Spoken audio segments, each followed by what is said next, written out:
curso Umbanda Pé no Chão. Chegamos no capítulo 2. Capítulo 2, aula 9 do curso. O capítulo 2 fala sobre o axé por intermédio da mediunidade. Tem vários tópicos, esclarecendo a estrutura energética do homem, karma e regência dos orixás, finalidade dos amacis, banho de ervas, a importância do ritual, espaço sagrado no terreiro, sua diversidade de culto, o transe nos terreiros, a incorporação consciente. Bem amplo esse capítulo, e ele inicia com esclarecimento de Ramatiz, uma psicografia que saiu na época que estávamos ministrando este curso. Então, esta videoaula de hoje ela será um pouco mais breve, mas nós damos destaque a esse esclarecimento de Mestre Ramatiz dentro do contexto do capítulo e do livro, para estudo e reflexão de todos nós. Algumas perguntas que saíram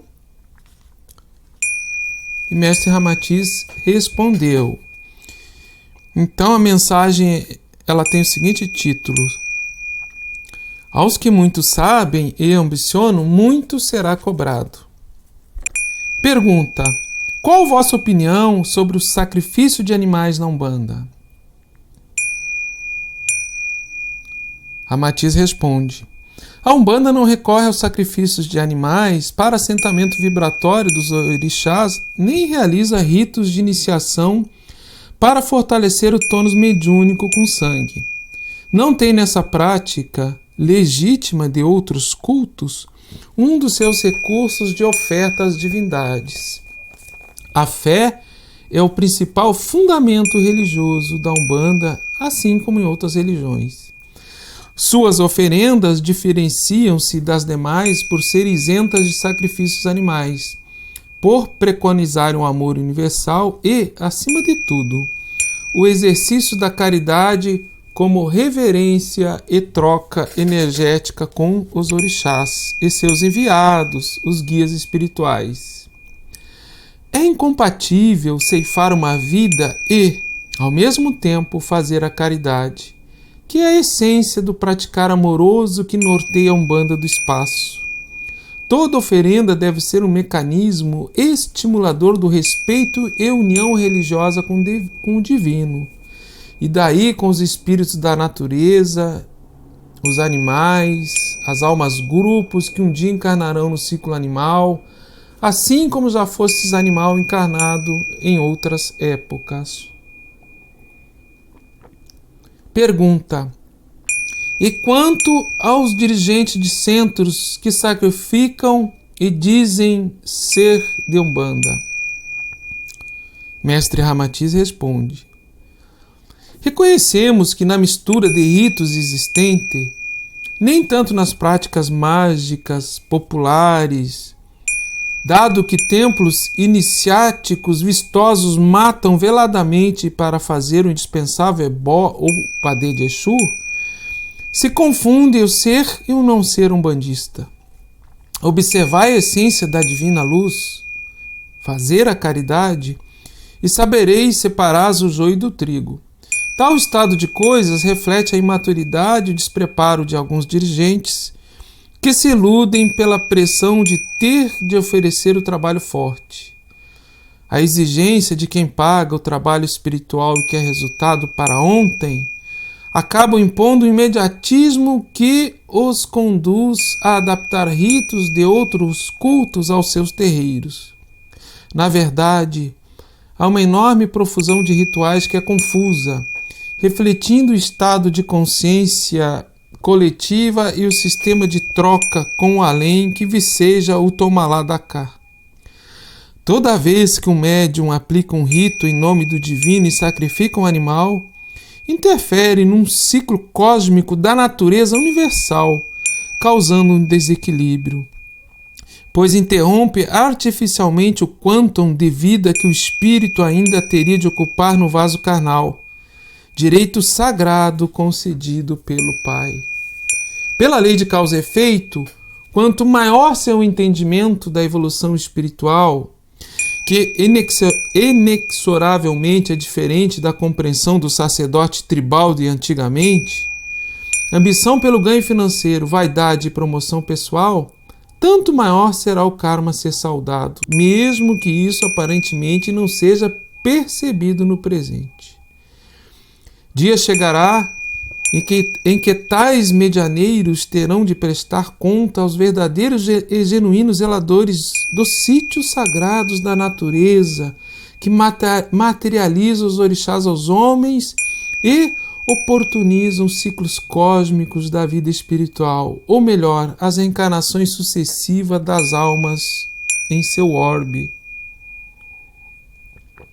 Pergunta: qual a diferença entre matar um animal nos ritos mágicos e utilizar esse mesmo animal como alimento, visto que estaríamos interrompendo o mesmo quantum de vida que o espírito ainda teria de ocupar no vaso carnal, direito sagrado concedido pelo Pai? Mestre Ramatiz responde: muitos alimentam-se dos animais e sequer acreditam em reencarnação. A cada um é dado o tempo necessário para a dilatação da consciência ante as verdades espirituais. Quanto às equânimes leis cósmicas, a mortandade impessoal automatizada nos frigoríficos modernos para saciar a fome animalesca de uma coletividade insaciável difere do ato individual do sacerdote que mata e orienta um agrupamento mediúnico. A responsabilidade do líder religioso é enorme. Quanto mais beneficia-se da energia pelas vidas ceifadas dos irmãos menores para prejudicar os outros em favor próprio, mais irá agravar sua prestação de contas nos tribunais divinos. Não somos afeitos a estabelecer sentenças, mas certamente a avaliação de quem sacrifica em nome do sagrado, num rito de determinado culto religioso em que ainda persistem usos e costumes por questão de fé ancestral, será feita caso a caso, por quem tem experiência no astral superior.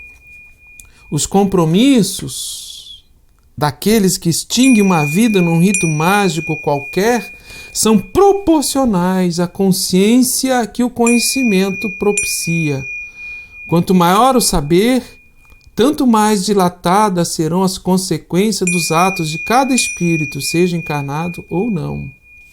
Pergunta: qual sua opinião sobre o fato de alguns dirigentes proibirem médiuns carnívoros de trabalhar em seus centros? Responde Mestre Ramatiz: é importante considerar que quando você julga verticalmente o ato do próximo, indicando defeitos e sentenciando o que é certo ou errado na conduta alheia, deixa seu candeeiro embaixo da goteira.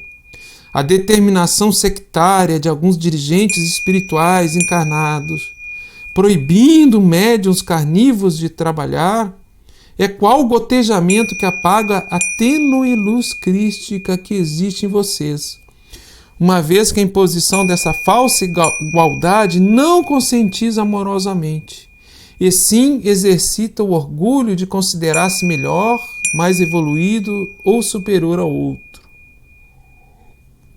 E a última pergunta dessa psicografia: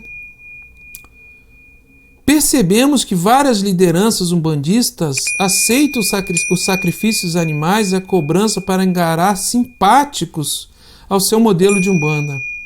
Como interpretar isto?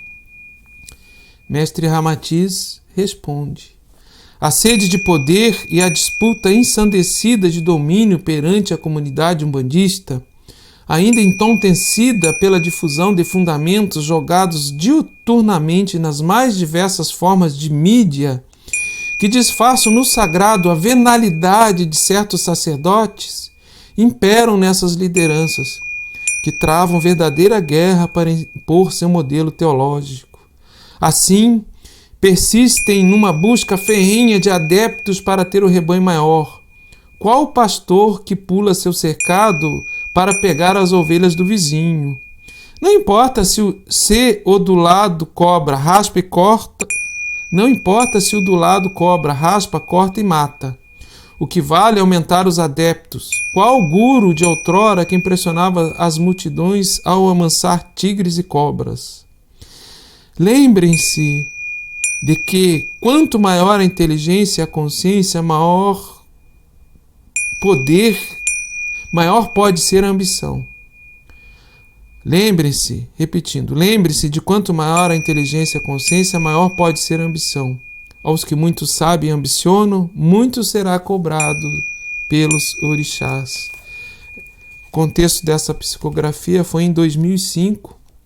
Quem tiver a memória e saber o que estava acontecendo na internet, nas redes sociais, nos grupos de discussão nesta época em relação a duas escolas umbandistas tentando impor o seu modelo teológico, compreenderá o contexto da mensagem de Mestre Ramatiz.